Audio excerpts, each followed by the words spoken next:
আউয়ালু মা ইউহাসিবু বিহিল আবদু ইয়াওমাল কিয়ামাতিস সালাহ। কিয়ামতের দিন সর্বপ্রথম কিয়ামতের দিন বান্দার নামাজের হিসাব নেওয়া হবে। আউয়াল মানে সর্বপ্রথম, মা ইউহাসিবু হিসাব নেওয়া হবে বিহিল আবদু বান্দা থেকে ইয়াওমাল কিয়ামাতিস সালাহ, কিয়ামতের দিন সালাতের হিসাব নেবেন।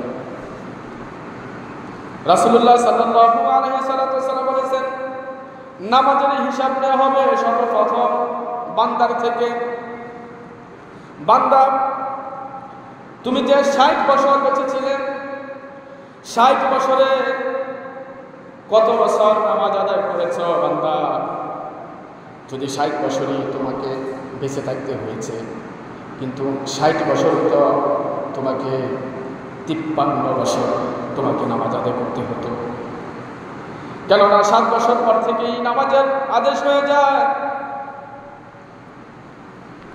তারপর 10 বছরের মধ্যে জোরালোভাবে নামাজের আদেশ হয়, জোরালোভাবে।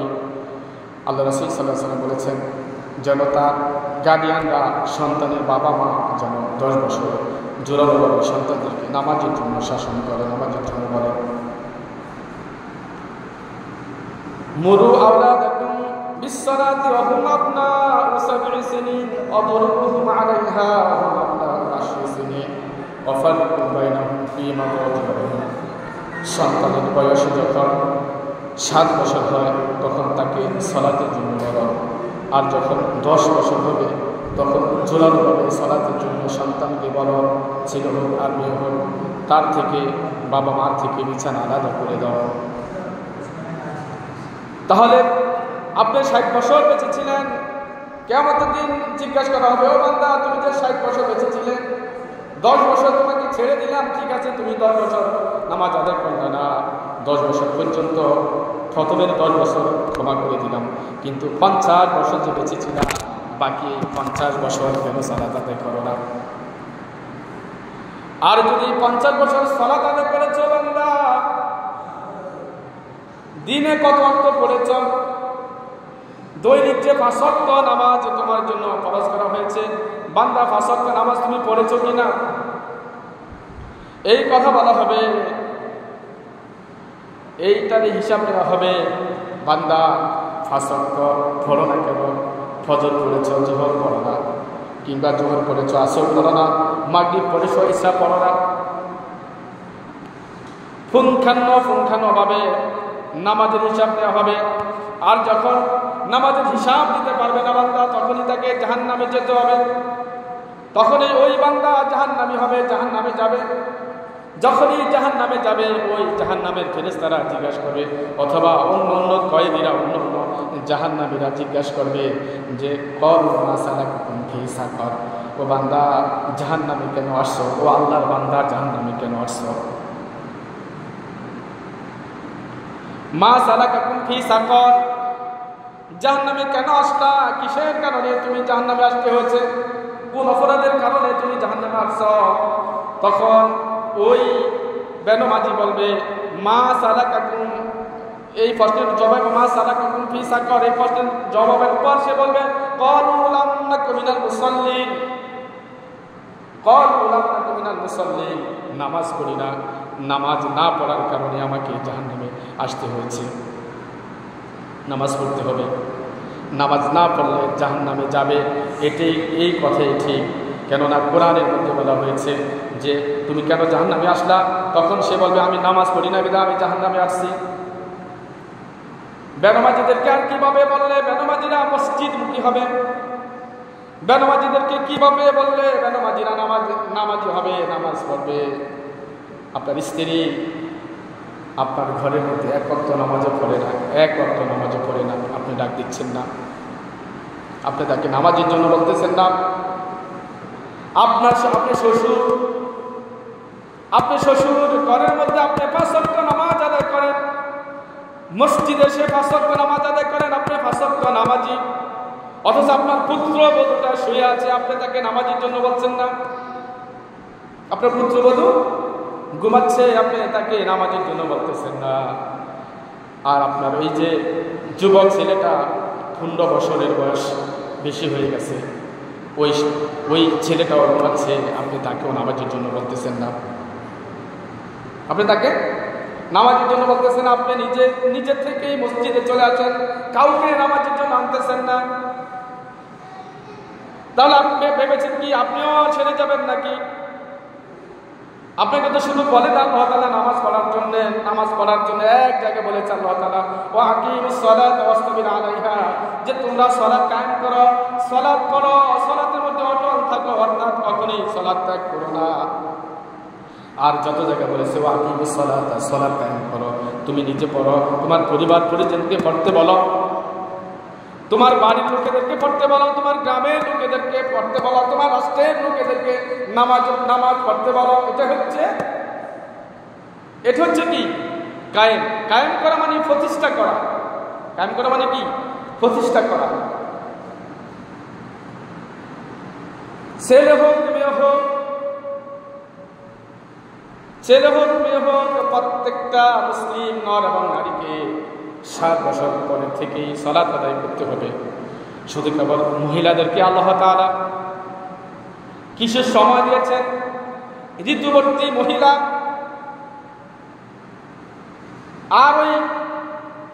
আরো কিছু মহিলা আছে, যখন এই অপবিত্র অবস্থা থাকে তখন এদেরকে সালাতের জন্য নিষেধ করেছেন। ইয়া আইয়ুহাল্লাযীনা আমানু লা তাকরাবুস সালাতা, তাদেরকে বলেছেন মুমিনরা, তোমরা ও মুমিনারা তোমরা সালাতের নিকটবর্তীও হইও না। যদি এখানে অন্য কথা বলেছেন লা তাকরাবুস সালাতা, যে তোমরা সালাতের নিকটবর্তী হইও না, ওয়ান্তুম সুকারা, তবে এখানে মাতালের কথা বলেছেন। তারপরে ওই মহিলাদেরকেও কিন্তু বলছেন নামাজের নিকটবর্তী হয়ে না ওই অবস্থায় যখন অপবিত্র থাকবা। আর না হয় প্রত্যেকটা মুসলিম নর এবং নারীকে প্রত্যেক দিন সালাত আদায় করতে হবে। ও আকিমুস সালাতা ওয়াসতাবির আলাইহা, যে তোমরা সালাত আদায় করো, সালাতের মধ্যে অটল থাকো, অর্থাৎ কখনোই সালাত ত্যাগ করিও না। 3 ব্যক্তি থেকে আল্লাহ তাআলা কিয়ামতের দিন সালাতের হিসাব নেবে না। সালাত পড়েছে না পড়েছে 3 ব্যক্তি থেকে নিবে না, হিসাব নিবে না। কেননা তাদের কাছ থেকে আল্লাহ তাআলা কলম উঠিয়ে নিয়েছেন। একটি হাদিস শরীফের মধ্যে আসছে রুফিয়াল কলম আন সালাসা, রুফিয়াল কলম আন সালাসা, 3 ব্যক্তি থেকে কলম উঠিয়ে নেওয়া হয়েছে। 3 ব্যক্তির কোনো গুনাহ হয় না। আনিন নাঈমি হাত্তা ইস্তাবকিদা, আনিন নাঈম ঘুমন্ত ব্যক্তি, হাত্তা ইস্তাবকিদা, যতক্ষণ না পর্যন্ত ও সে ঘুম থেকে জাগ্রত হয়। আপনি দেখেন ঘুমন্ত ব্যক্তি, আমরা এখন আপনি যদি 10টায় আসুন, আপনি যদি 4টায় ঘুম থেকে সকাল 4টায় যদি ঘুম থেকে উঠেন তাহলে 6 ঘন্টা ঘুমাতে পারবেন। এই যে 6 ঘন্টা ঘুমাচ্ছেন, এই 6 ঘন্টার মধ্যে আপনার কত বছর চলে যায়। স্বপ্নে দেখেন মক্কা মদিনা চলে গেছেন, ওই লন্ডন চলে গেছেন, আমেরিকা চলে গেছেন, বিবাহ করেছেন, বিবাহ হয়েছে, বিবাহ দিয়েছেন, কত যে স্বপ্ন দেখেন। এই স্বপ্নের মধ্যে যে ভালো মন্দ হয়, এই যে স্বপ্নের মধ্যে ভালো মন্দ হয়, যাই কিছু হয়, এটা কোনো গুনাহ হবে না। স্বপ্নের মধ্যে যদি আপনি কাউকে হত্যা করে ফেলেন, স্বপ্নের মধ্যে, বাস্তবে না, স্বপ্নের মধ্যে যদি কাউকে হত্যা করে ফেলেন আপনার গুনাহ নেই। স্বপ্নের মধ্যে আমাদের কত কিছু হয়ে যায়, আপনারা হয়, এতে গুনাহ হবে না। এটাই বলেছেন রাসূল সাল্লাল্লাহু আলাইহি ওয়াসাল্লাম। আপনি ঘুমাচ্ছেন, ঘুমের মধ্যে যদি এটা আপনার অনিচ্ছায় ঘুমের মধ্যে যদি আপনার পাপ হয়ে যায়, কিন্তু এই পাপ লেখা হবে না। মানে বাস্তব হলে এটা পাপ হতো, বাস্তব হলে কি হতো? পাপ হতো। আপনাদেরকে কি বলে বুঝালে আপনারা বুঝবেন?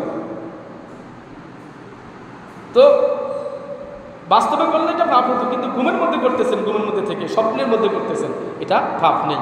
এটা আল্লাহ তাআলা ক্ষমা করবেন, এটা হিসাব দিতে হবে না। আনি নাই হাত্তা ইস্তাবিকা ওয়া আনিল মাজনুন হাত্তা ইয়াফিকা,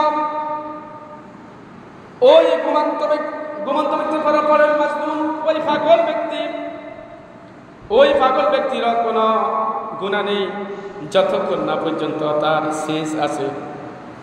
তার কি শেষ যতক্ষণ পর্যন্ত না আসে ততক্ষণ পর্যন্ত তার কোনো কি নেই, গুনাহ নেই। পাগল মানুষের থেকে আল্লাহ তাআলা হিসাব নেবে না। এক ব্যক্তি পাগল, সব সময়ই পাগল থাকে।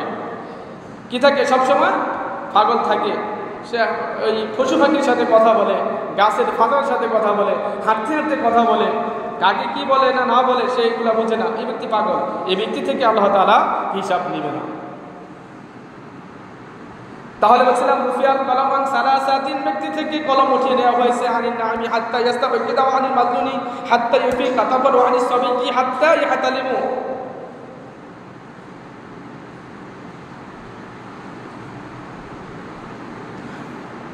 আর ওই ব্যক্তি থেকেও কলম উঠিয়ে নেওয়া হয়েছে যেই সন্তানটা নাবালেগ, আর মেয়েটা নাবালেগা, এখনো বালেগা হয় না, ছেলেটা এখনো বালেগ হয় না, তার কাছ থেকেও কি কলম উঠিয়ে নেওয়া হয়েছে। রুফিয়াল কলম আন সালাসানিন নামি হাত্তা ইয়াস্তাবিদা ওয়া আনিল মাজনুনি হাত্তা ইউফিকা তাফারু আনিস সাবিকি হাত্তা ইয়াহতালিমু। বালেগ, নাবালেগা ছেলে মেয়েদের থেকে কলম উঠিয়ে নিয়েছে, তাদের তারা কিয়ামত দিন হিসাব দেবে না। তবে কত বছর পর্যন্ত বালেগা হয়, মানে বাল্যেগ, ছেলেরা হয় বাল্যেগ আর মেয়েরা হয় বালেগা। তো কত বছর পর্যন্ত, কত বছর পর হয় বা কত বছরের মধ্যে হয়, এটা ইমামরা বিভিন্নভাবে বলেছে। অর্থাৎ মাযহাবের ইমামরা বিভিন্নভাবে কথা বলেছেন। ইমাম শাফি রাহিমাহুল্লাহ বলেছেন 15 বছর পর্যন্ত বাল্যেগা থাকে। ইমাম আবু হানিফা বলেছেন 10 বছর পর্যন্ত। কেননা 10 বছর পর থেকেই আল্লাহ তাআলা নামাজে জোরালো আদেশ করেছেন। ইমাম আবু হানিফা রাহিমাহুল্লাহ বলেছেন 10 বছর পর্যন্ত সন্তানরা বালেগা মানে পরে হয়, 10 বছর পর হয়। বালেগা আর বাল্যেগ হয় কখন হয়? 10 বছর পর। কেননা 10 বছরে জোরালোভাবে সালাতের আদেশ করেছেন এই জন্য। আর অন্য ইমামরা বলেছেন যখন ছেলেদের গোঁফ উঠে, মোষ দাড়ি উঠে, গজা, তখন থেকে সে বালেগা হয়। অন্য ইমামরা বলেছেন। তো যাক, মোষ